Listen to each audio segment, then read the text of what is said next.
Billy Hatcher and the Giant Egg. It's a game I never wanted to play. This is replacing my 6-minute random games. So, no more intros. You're welcome. Say goodbye to this guy. When I was a kid, my friends and I made fun of Billy Hatcher. I mean, he's just some dude with an egg. But I needed a game to talk about for another video. You know, so you guys don't forget I exist. And I happened to see a picture of Billy Hatcher the other day, and I thought, fuck it. Billy Hatcher and the Giant Egg, released in 2003 for the Nintendo GameCube. I truly thought this game was gonna be a flaming pile of shit. Honest to God, it wasn't that bad, but I did start to get a headache while playing it. That could just be the heat wave here in New York, but I don't know. You play as this kid, Billy. He's some random kid who was pulled into Morningland, which is a place where chickens live. Morningland is a pretty good name for a grocery store, actually. Be right back. I'm gonna go pick up some chicken. Billy learns that the crows have taken over Morningland and are covering it in darkness. Billy has to use his courage and a chicken suit to beat them. This magical chicken suit allows him to roll eggs, jump with them, throw them, and hatch them with this special little call.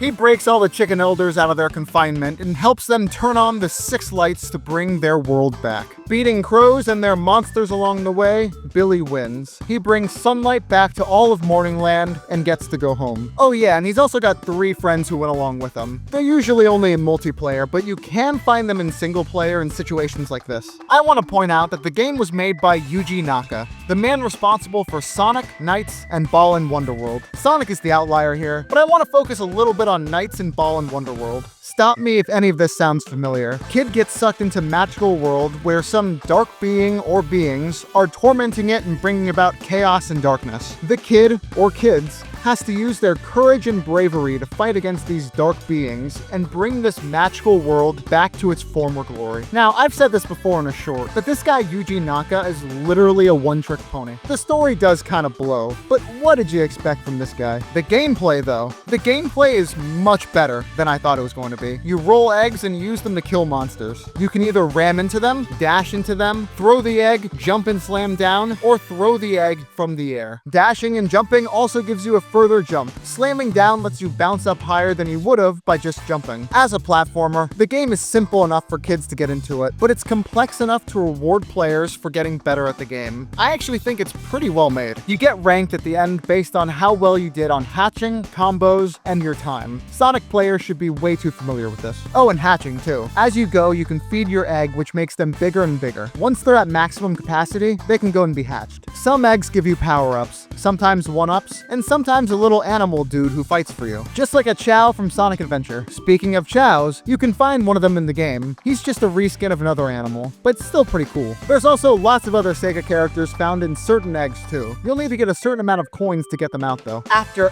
hours and hours of grinding and getting every single coin, I got to meet Sonic for a few minutes, which was very worth my time. I got stuck here for like 25 minutes. There's a rail and a Billy-sized door. This leads me to believe that I have to roll the egg onto the rail, then go through the door and catch it. It is possible to do. I know because I did it, but it took a long time to figure out how to do it. The egg either wouldn't go onto the rail, Billy would go with it, or I wasn't able to catch it on the other side. I spent so long on this. It was so frustrating watching the ball jump away from me. I kept wondering how they expected a child to be able to do this. How many children got stuck on this level? Probably not that many, as I realized you can just jump onto the rail with the egg.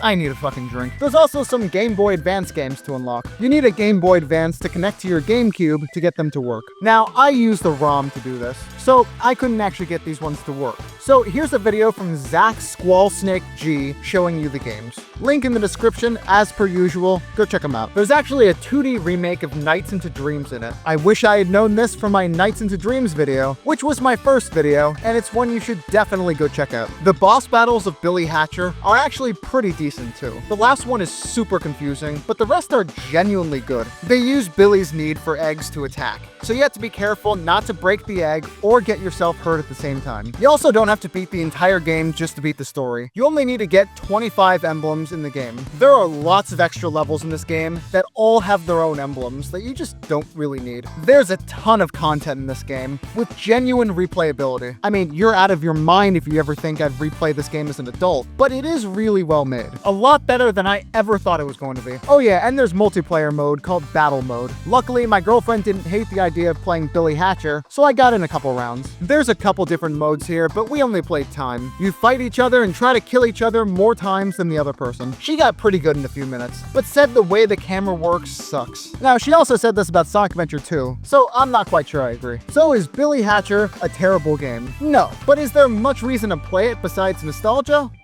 I'm gonna say no, not really. There's better games in the genre, but it is a fun platformer. Sometimes it's also fucking unbearable, but you know, you can't win them all. Make sure you guys subscribe for more, because if you don't, I'm gonna show up at your door in a magical chicken suit.